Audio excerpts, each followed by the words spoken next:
बांग्लादेश को भारत की तरफ से एक काफी बड़ा झटका लगने वाला है, क्योंकि जल्द ही अरब देश भारत से सैटेलाइट किराए पर लेते हुए नजर आएंगे। लेकिन ऐसा भी हो सकता है कि आप आने वाले समय में यह सुने कि इनमें से कुछ अरब देशों के लिए भारत में सैटेलाइट मैन्युफैक्चर किए गए हैं।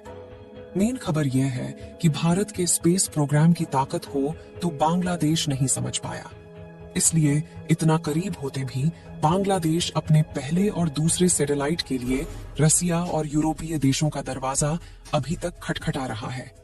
लेकिन अरब और बाकी सभी देश इस बात को समझ चुके हैं कि अगर अंतरिक्ष की रेस में पैर जमाने हैं तो भारत से बेहतर विकल्प आज की डेट में अवेलेबल नहीं है। पूरी डेवलपमेंट क्या है इस वीडियो में समझते हैं। भारत जिस तरह से बांग्लादेश को झटका देने वाला है, उसके लिए इस वीडियो को एक लाइक जरूर करें और भी इसी तरह की नॉलेजेबल वीडियो देखने के लिए चैनल को सब्सक्राइब जरूर करें। इनमें से एक देश ने भारत से मदद मांगी है और इस देश की सरकार चाहती है कि उनके स्पेस प्रोग्राम में भारत उनकी मदद करे। यह देश है ओमान, जिनके कम्युनिकेशन मिनिस्टर हाल ही में भारत के दौरे पर थे और अपनी इस विजिट के दौरान ओमान ने अपने लिए भारत से सैटेलाइट मैन्युफैक्चर करने और लॉन्च करने की मदद मांगी है। आपको बता दें कि ओमान के पास फिलहाल अपना एक ही सैटेलाइट मौजूद है, जिसे भी यूएस बेस्ड कंपनी इंद्रा ने मैन्युफैक्चर किया है और इसे 2022 में लॉन्च किया गया था। ओमान के पहले सैटेलाइट का नाम है अमन और ये एक अर्थ ऑब्जर्वेबल सैटेलाइट है। इसका मतलब यह है कि ओमान अपनी सभी सैटेलाइट कम्युनिकेशन के लिए अभी तक विदेशी कंपनी पर डिपेंडेंट है, पर आगे चलकर ओमान अब अपनी खुद की सैटेलाइट का इस्तेमाल करना चाहता है और इसके लिए इन्हें भारत की जरूरत पड़ने वाली है। भारत इसलिए क्योंकि सस्ते स्पेस मिशन के अलावा भारत का सक्सेस रेट काफी अच्छा है और भारत 4000 किलोग्राम से 500 ग्राम तक के सैटेलाइट को मैन्युफैक्चर करने की क्षमता रखता है। ओमान केवल इतनी ही मदद भारत से नहीं चाहता, बल्कि इस विजिट के दौरान ओमान ने भारत के सैटेलाइट की बैंडविड्थ किराए पर लेने की भी अपनी इच्छा जताई है।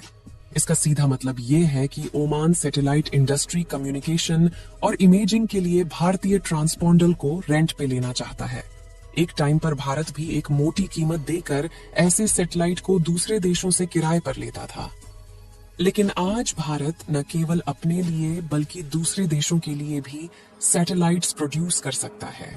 कुछ आर्टिकल्स के मुताबिक 1975 से अब तक भारत कुल 120 के आसपास सैटेलाइट मैन्युफैक्चर कर चुका है। वहीं भारत द्वारा लॉन्च किए गए सैटेलाइट्स की संख्या इससे कहीं ज्यादा है। ओमान भारत से सैटेलाइट लीज पर लेने के अलावा चाहता है कि भारत ओमान में ग्राउंड स्टेशन भी डेवलप करे, जहां से ओमान अपने खुद के सैटेलाइट को कंट्रोल कर पाए। इससे पहले हमने आपको एक वीडियो में बताया था कि भारत रॉकेट के कंस्ट्रक्शन में 100% आत्मनिर्भरता हासिल कर चुका है। इसका मतलब ये है कि बिना कुछ इंपोर्ट करे भारत अपने रॉकेट खुद से प्रोड्यूस कर सकता है। लेकिन सैटेलाइट्स प्रोड्यूस करने के मामले में डिजिटलाइजेशन 60 से 70% के बीच ही है और अभी भी कुछ इलेक्ट्रॉनिक सेमीकंडक्टर और सेंसर्स के लिए भारत को दूसरे देशों पर निर्भर रहना पड़ता है। हालांकि भारत खुद से इस इंजन को बनाने की पूरी कोशिश कर रहा है। ओमान के अलावा कुछ दिनों पहले मॉरिशस भी भारतीय स्पेस प्रोग्राम को लेकर मदद चाहता था। हालांकि इसके बाद इसका क्या हुआ, इसके बारे में फिलहाल कोई भी इंफॉर्मेशन अवेलेबल नहीं है।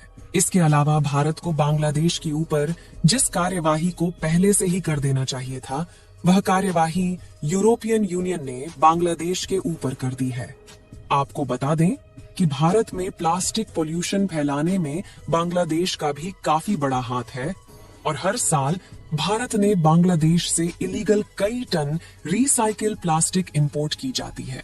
कहने को यह फूड ग्रेड प्लास्टिक होती है, लेकिन रिसाइकिल प्लास्टिक खतरनाक केमिकल से बनाई जाती है। एक रिपोर्ट की माने तो फाइनेंशियल ईयर 2022 में भारत ने बांग्लादेश से करीबन $55 मिलियन की प्लास्टिक का इंपोर्ट किया था। इनमें प्लास्टिक बैग से लेकर बॉटल्स, मैट्स, फुटवियर्स, बर्तन और हाउस होल्ड आइटम्स भी शामिल होते हैं। और न केवल बांग्लादेश बल्कि पूरी दुनिया से करीबन 1 lakh ton plastic waste Bharat में लाया जाता है, जिसकी रिसाइकलिंग खतरनाक ढंग से होती है और फिर उसे भारतीय मार्केट में बेच दिया जाता है।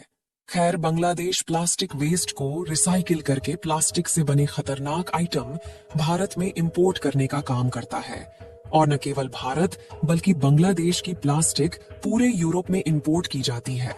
हालांकि रिपोर्ट के मुताबिक बांग्लादेश से प्लास्टिक इंपोर्ट को कंट्रोल करने के लिए एक काफी बड़ा कदम उठाया जा चुका है और अब से सभी बांग्लादेशी प्लास्टिक मैन्युफैक्चरर्स को ऑडिट कराए बिना अपने प्लास्टिक यूरोप को एक्सपोर्ट करने की परमिशन नहीं मिलने वाली। दरअसल यूरोपीय देशों का कहना है कि बांग्लादेश की वजह से वहां की लोकल इंडस्ट्रीज को काफी भारी नुकसान उठाना पड़ रहा है। कुल 14,500 बांग्लादेशी मैन्युफैक्चरर्स आज बांग्लादेश से प्लास्टिक एक्सपोर्ट करते हैं और यही फैक्ट्रीज भारत में भी गंदगी मचाती है।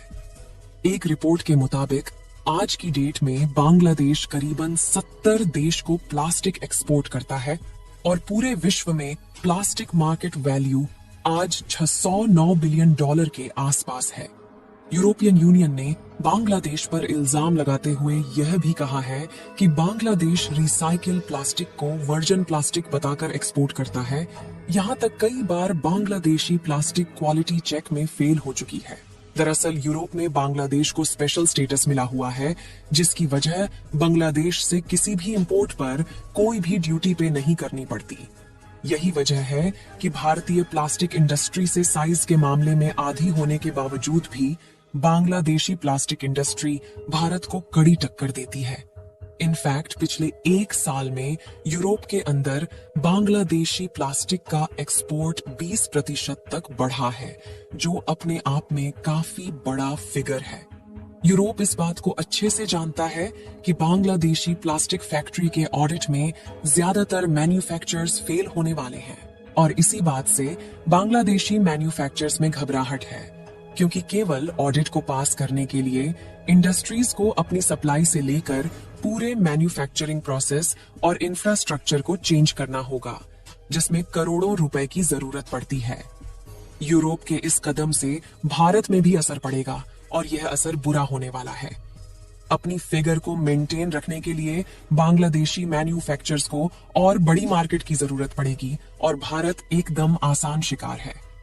बुरी बात यह है कि चीन से कंपटीशन के चलते हमारी सरकार बांग्लादेश पर काफी ज्यादा मेहरबान हो चुकी है और इसी का फायदा बांग्लादेश जोर शोर से उठा भी रहा है। हमें लगता है कि भारत को भी कुछ काफी कड़े कदम उठाने की जरूरत है और भारत ने इस काम करना भी शुरू कर दिया है, जिससे बांग्लादेश को काफी बड़ा झटका लगने वाला है।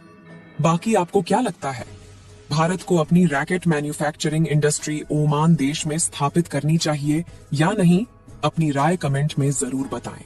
इस वीडियो को एक लाइक जरूर करें और अपने दोस्तों तक इस वीडियो को शेयर करें ताकि उन्हें भी जानकारी मिल सके। इसी तरह और भी नॉलेजेबल वीडियो देखने के लिए अपने भरोसेमंद चैनल को सब्सक्राइब करके बेल नोटिफिकेशन को ऑल पर जरूर रखें। वीडियो को अंत तक देखने के लिए धन्यवाद।